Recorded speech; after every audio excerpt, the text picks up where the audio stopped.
जहां एक और अरब समेत पश्चिमी देश इजराइल हमास की जंग रोकने की भरपूर कोशिशों में जुटे हैं, वहीं इजराइल इस जंग को और तेजी से आगे बढ़ा रहा है। गाजा में हमास के सफाए के बाद अब रफा में इजराइल हमास के पीछे पड़ा है। वहीं इजराइल हमास की इस जंग में अब तालिबान भी कूद पड़ा है। तालिबान ने इजराइल के खिलाफ जंग में हिजबुल्ला का साथ देने के लिए 1000 से अधिक लड़ाके लेबनान भेजे हैं।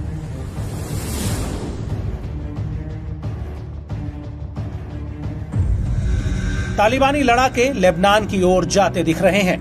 एक्स पर इसे लेकर एक वीडियो भी सामने आया है। अफगानिस्तान से पहली खेप में 1000 से ज्यादा तालिबानी लड़ाके लेबनान भेजे गए हैं, जो युद्ध में हिजबुल्ला का साथ देंगे। ये लड़ाके अत्याधुनिक हथियारों और मिलिट्री वाहनों से लैस हैं। तालिबानी लड़ाके हाथ में हथियार लहराते हुए मिलिट्री वाहन के साथ स्केटिंग करते जाते हुए देखे जा सकते हैं।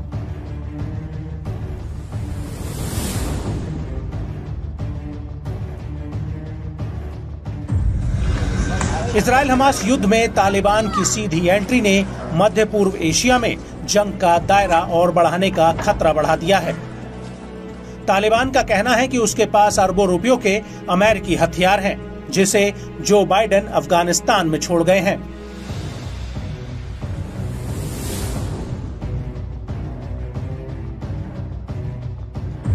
वहीं इजरायली प्रधानमंत्री बेंजामिन नेतन्याहू ने गाजा में हमास के खात्मे के बाद हिजबुल्ला के खिलाफ बड़ी जंग का ऐलान किया है।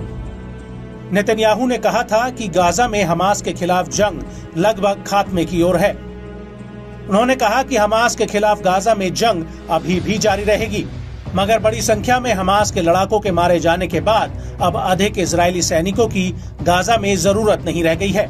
इसीलिए अब हिजबुल्ला से हिसाब चुकता करने को हमारी सेना तैयार है। गाजा के अलग अलग हिस्से में हमास पर चढ़ाई करने के बाद इजरायली सेना ने रफा शहर पर आक्रमण कर दिया था।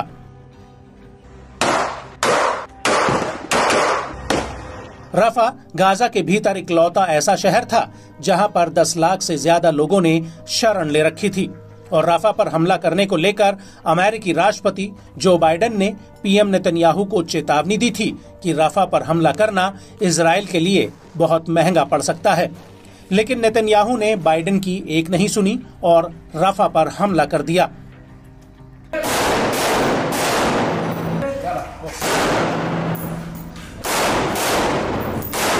लेकिन अब ऐसा लग रहा है कि इजराइल और अमेरिका के बीच समय का पहिया फिर से घूमकर वहीं वापस आ चुका है, जहां पर बाइडेन एक बार फिर से नेतन्याहू को रोक रहे हैं। लेकिन इस बार जगह रफा नहीं बल्कि लेबनान है, जहां से हिजबुल्ला लगातार उत्तरी इजराइल को दहला रहा है। और यही वजह है कि आईडीएफ हिजबुल्ला के खिलाफ पूर्ण युद्ध छेड़ सकती है। लेकिन सवाल ये उठता है कि क्या इजराइल हिजबुल्ला के साथ जंग लड़ने की हालत में है? तो आपको बता दें कि हिजबुल्ला पर हमला करना आईडीएफ के लिए इतना आसान नहीं होगा।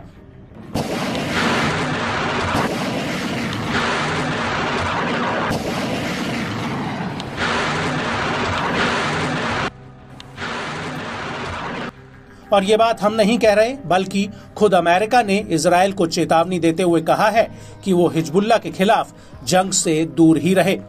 लेकिन बड़ा सवाल यह है कि आखिर अमेरिका ने ऐसा कहा क्यों है? तो आपको बता दें कि अमेरिकी अधिकारियों का कहना है कि अगर इजराइल हिजबुल्ला से जंग लड़ता है तो उसका एयर डिफेंस सिस्टम आयरन डोम पूरी तरह से धराशायी हो सकता है, क्योंकि हिजबुल्ला के पास ड्रोन, मिसाइलों और रॉकेटों का एक बड़ा जखीरा है।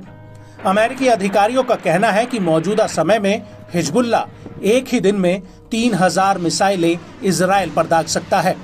और ऐसे हालातों में इजराइल का एयर डिफेंस सिस्टम एक साथ इतनी मिसाइलों के आगे टिक नहीं पाएगा।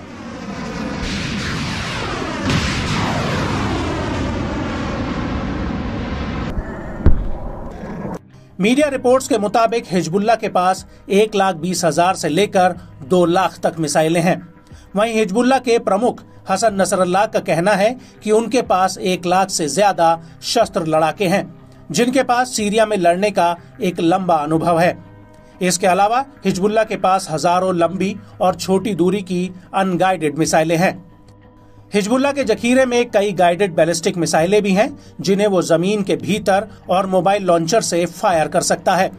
और इजराइल के लिए सबसे बड़ी मुसीबत हिजबुल्लाह के कामिकेज ड्रोन हैं, जिन्हें बीते समय में Israeli air defence system intercept नहीं कर पाया था।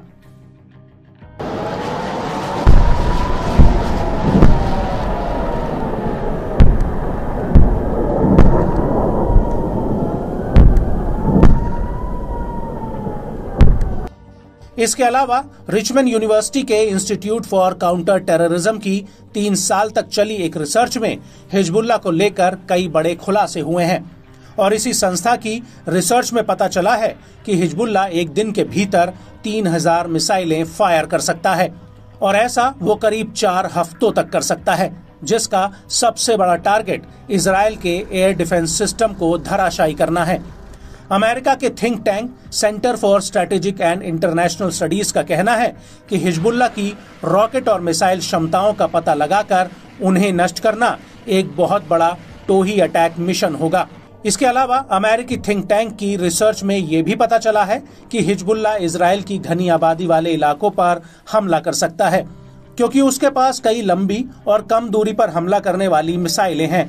और इजराइल के लिए सबसे बड़ी चुनौती हिजबुल्लाह की आने वाली मिसाइलों की संख्या होगी, जिन्हें जानबूझकर इजराइल के एयर डिफेंस सिस्टम को नष्ट करने के लिए बनाया गया है।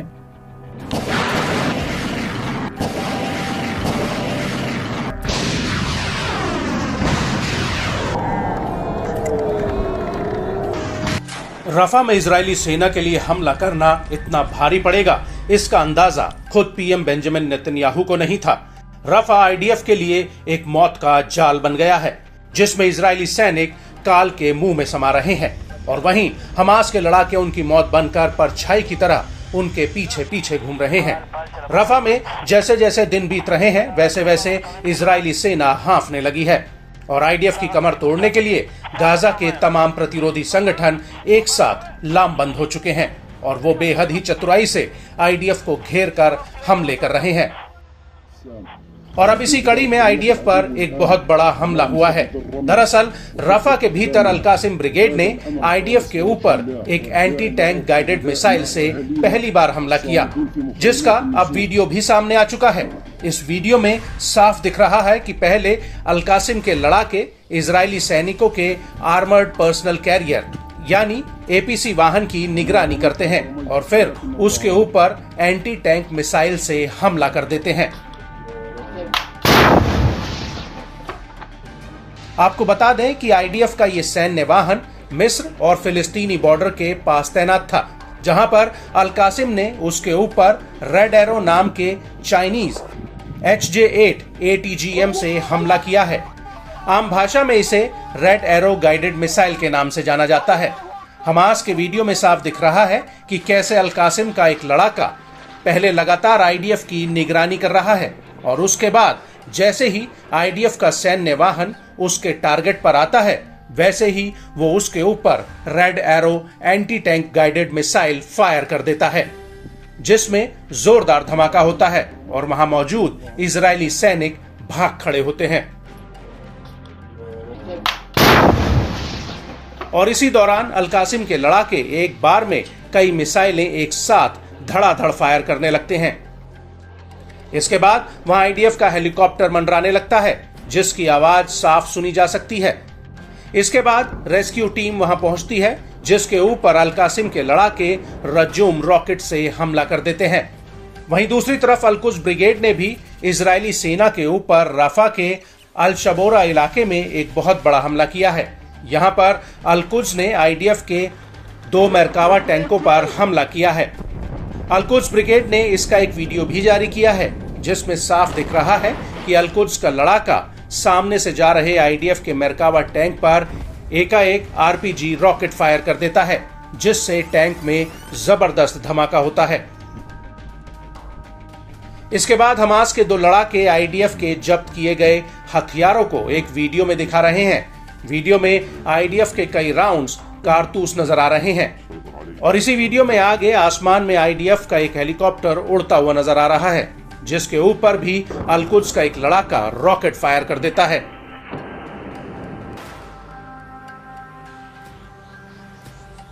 आपको बता दें कि इस वीडियो के अलावा अल-कुद्स ब्रिगेड ने नेटज़रीम एक्सेस का एक वीडियो जारी किया है जो दक्षिण पश्चिम गाजा का है। अल-कुद्स के वीडियो में एक लड़ाका पेड़ों के नीचे कंबल ओढ़कर लेटा हुआ दिख रहा है और उसके बगल में एक रॉकेट लॉन्चर रखा होता है। अल-कुद्स का ये लड़ाका कंबल में छिपकर रॉकेट फायर करता है और उसके बाद तुरंत कंबल ओढ़ लेता है और इस लॉन्चर को एक बोरी के नीचे लगाया गया है जिसके ऊपर भी कंबल रखा हुआ है। इसके बाद अल-कुद्स का एक लड़ाका किसी खंडर इमारत के भीतर से ताबड़तोड़ तरीके से रॉकेट फायर करता हुआ दिख रहा है। इसी वीडियो में आगे बाहर का नजारा दिखता है जिसमें दूर घरों के आसपास लगातार धमाकों की आवाजें सुनी जा सकती हैं।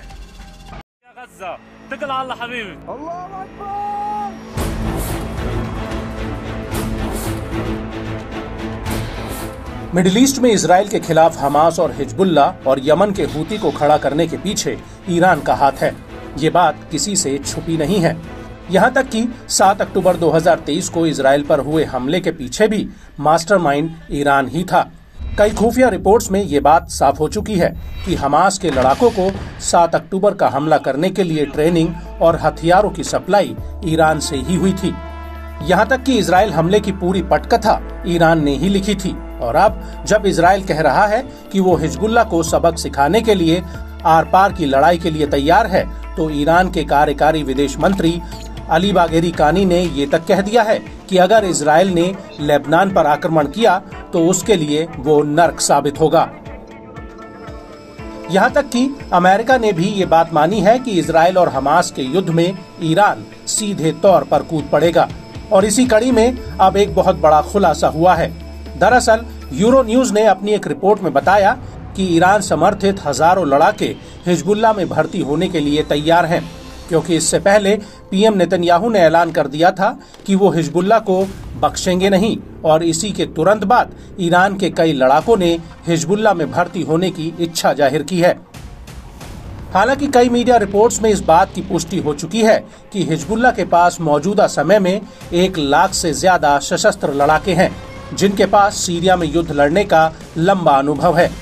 इसके अलावा गोला बारूद के मामले में हिजबुल्ला के पास 1,20,000 से 2 लाख तक मिसाइलें हैं और एक रिसर्च में ये बात भी सामने आई है कि हिजबुल्ला एक दिन में इजराइल के ऊपर 3,000 मिसाइलें फायर कर सकता है। ऐसा वो लगातार 4 हफ्तों तक कर सकता है। लेकिन बात आती है ईरानी लड़ाकों की हिजबुल्ला में भर्ती होने की, तो हिजबुल्ला प्रमुख हसन नसरल्लाह ने ईरान के इस ऑफर को फिलहाल मना कर दिया है। न्यूज एजेंसी एसोसिएट प्रेस के मुताबिक नसरल्लाह का कहना है कि उनके पास इजराइल से लड़ने के लिए पर्याप्त संख्या में लड़ाके हैं। नसरल्लाह ने इराक, सीरिया और यमन में ईरान समर्थित लड़ाकों का हिजबुल्ला में भर्ती होने की गुजारिश का आभार जताया है। नसरल्लाह का कहना है कि हमने उनका धन्यवाद किया है, लेकिन हमारे पास पहले ही उचित संख्या में लड़ाके हैं। लेकिन इसको लेकर एफडीडी के एनालिस्ट डेविड दाऊद का कहना है कि हिजबुल्ला कई बार अपनी उस ताकत को दिखाने की कोशिश करता है जो हकीकत में उसके पास है ही नहीं। नसरल्लाह सिर्फ अपनी जनता को ये जताना चाहते हैं कि वो अकेले अपने दम पर इजराइल का सामना कर सकते हैं। हालांकि अगर हकीकत में हिजबुल्ला खतरे में पड़ता है तो ईरान समर्थित लड़ाके सीधे लेबनान आ सकते हैं। और इसी को लेकर 23 जून 2024 को United States Joint Chief of Staff के chairman General Charles Q Brown ने चेतावनी दी है कि इजराइल हिजबुल्ला के युद्ध में ईरान सीधे हस्तक्षेप कर सकता है। अमेरिका का कहना है कि हमास के मुकाबले ईरान हिजबुल्ला को अपना सपोर्ट देने में ज्यादा इच्छुक है और यही वजह है कि अमेरिका बार बार इजराइल को हिजबुल्ला के साथ जंग में जाने से रोक रहा है।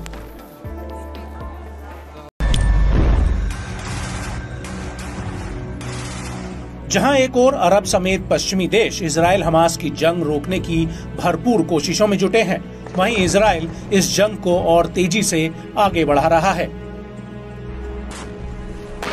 गाजा में हमास के सफाए के बाद अब रफा में इजराइल हमास के पीछे पड़ा है। वहीं इजराइल हमास की इस जंग में अब तालिबान भी कूद पड़ा है।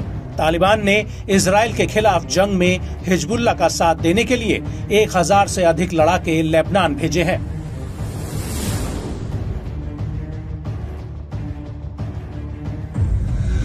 तालिबानी लड़ाके लेबनान की ओर जाते दिख रहे हैं। एक्स पर इसे लेकर एक वीडियो भी सामने आया है।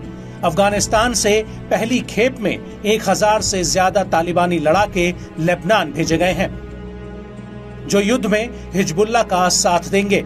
ये लड़ाके अत्याधुनिक हथियारों और मिलिट्री वाहनों से लैस हैं।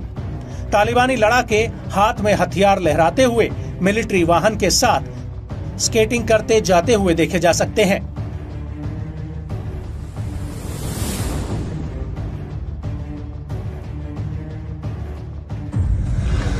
इजराइल हमास युद्ध में तालिबान की सीधी एंट्री ने मध्य पूर्व एशिया में जंग का दायरा और बढ़ाने का खतरा बढ़ा दिया है।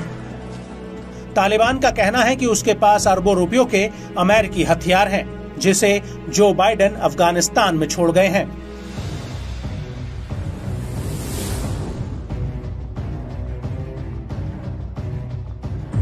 वहीं इजरायली प्रधानमंत्री बेंजामिन नेतन्याहू ने गाजा में हमास के खात्मे के बाद हिजबुल्लाह के खिलाफ बड़ी जंग का ऐलान किया है। नेतन्याहू ने कहा था कि गाजा में हमास के खिलाफ जंग लगभग खात्मे की ओर है। उन्होंने कहा कि हमास के खिलाफ गाजा में जंग अभी भी जारी रहेगी, मगर बड़ी संख्या में हमास के लड़ाकों के मारे जाने के बाद अब अधिक इजरायली सैनिकों की गाजा में जरूरत नहीं रह गई है। इसीलिए अब हिजबुल्लाह से हिसाब चुकता करने को हमारी सेना तैयार है। जैसे जैसे इजराइल और हिजबुल्लाह जंग के करीब आ रहे हैं, वैसे वैसे इजराइल की मुश्किलें और बढ़ती जा रही हैं, क्योंकि पहले तो यमन का हूती सिर्फ कम दूरी के हथियारों से इजराइल, अमेरिका और अन्य पश्चिमी देशों के जहाजों पर हमले कर रहा था, लेकिन अब उसके पास ऐसे हथियार आ चुके हैं जो सीधे तेल अवीव में तबाही मचा सकते हैं। दरअसल हूती ने अरब सागर में इजराइल के एक जहाज पर स्वदेशी हाइपरसोनिक मिसाइल से हमला किया है। हूती का दावा है कि ये उसकी पहली हाइपरसोनिक मिसाइल है, जिसे इजरायली जहाज MSC सारा V के ऊपर दागा गया है। और इससे पहले हूती ने एक नई स्वदेशी मिसाइल फिलिस्तीन का वीडियो भी रिलीज किया था, जिसे इजराइल के लाल सागर के बंदरगाह वाले शहर ईलत पर दागा गया था। और इस हमले के बाद हूती ने कहा था कि उसका हमला एकदम सटीक रहा है, लेकिन हमले में किसी के हताहत और नुकसान की खबर नहीं आई थी। और अब MSC सारा V पर हाइपरसोनिक मिसाइल से हमले की खबर आई है। इसको लेकर हूती के प्रवक्ता ब्रिगेडियर जनरल याया सारी ने ट्वीट कर अपनी एक पोस्ट में कहा कि यमन के सशस्त्र बलों ने पहली बार अरब सागर में MSC सारा V जहाज पर हमला करने वाली मिसाइल की पहचान उजागर की है। ये मिसाइल स्वदेशी हाइपरसोनिक मिसाइल है, जो एडवांस तकनीक से लैस है, हमला करने और लंबी दूरी पर पहुंचने में एकदम सटीक है। मिसाइल को फायर करने के साथ अन्य जानकारी मिलिट्री मीडिया के जरिए साझा की जाएंगी, अल्लाह की इच्छा से।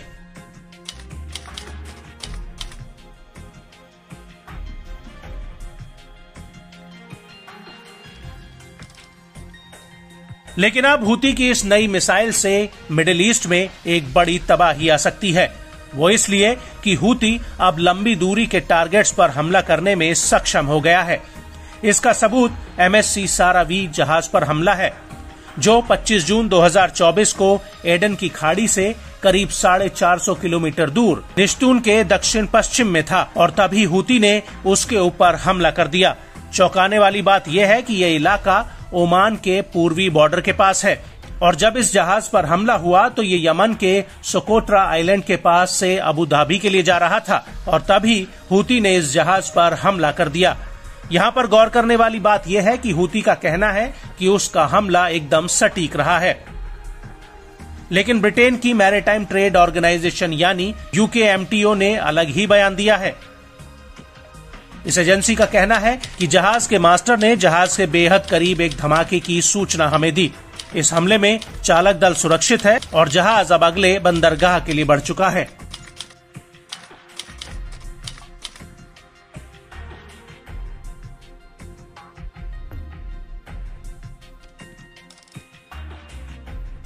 आपको बता दें कि हूती ने इससे पहले भी लंबी दूरी पर हमला करने का दावा किया है, लेकिन इनमें से अधिकतर हमले यमन के तट के करीब ही थे। अप्रैल 2024 में हूती ने MSC ओरियन पर हमला किया था, लेकिन कई मीडिया रिपोर्ट्स में ये पता चला था कि यह हमला यमन से करीब 555 से 650 किलोमीटर दूर हुआ था। और इससे पहले मार्च 2024 में ही खबर आई थी कि हूती ने अपनी खुद की हाइपरसोनिक मिसाइलों की मैन्युफैक्चरिंग शुरू कर दी है, जो मैक 8 की स्पीड तक उड़ान भर सकती हैं।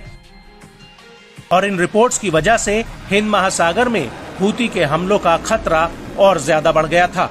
और ऐसी भी खबरें आई थी कि ईरान हूती को नई मिसाइलें दे रहा है, जिसके बाद हूती ने एक नई मिसाइल का वीडियो और फोटो रिलीज किया था, जिसका नाम उसने हातेम 2 रखा था।